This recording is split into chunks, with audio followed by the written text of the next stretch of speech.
Hi guys, welcome to this channel. This video I'll show you how to create a Google form on your mobile device.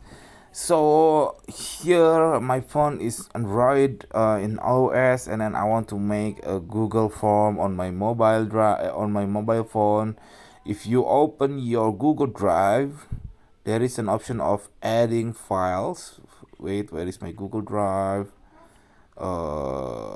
Here my Google Drive, and then there is an option of adding file, which is there are no Google Form option.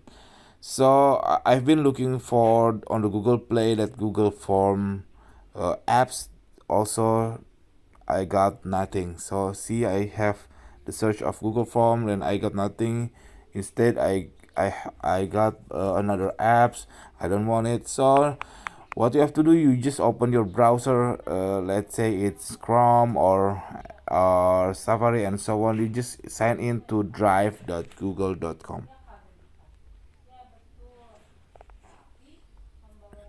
Then make sure you click this triple dot, and then make sure you access it as a desktop site.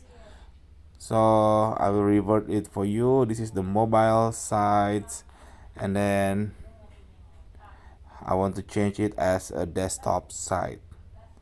Now you will be access the Google Drive like on your laptop, like on your PC. After that, you can see there is a new feature. There is a Google Forms option there, and then you just click that one, and then you can create a Google Form through your browser. See, this is the untitled form, and so on and so on and so on. Okay, that's it, this tutorial. I hope it's helpful for you. If you should, please subscribe our channel, and then if you have any question, please put on the comment below. Thank you.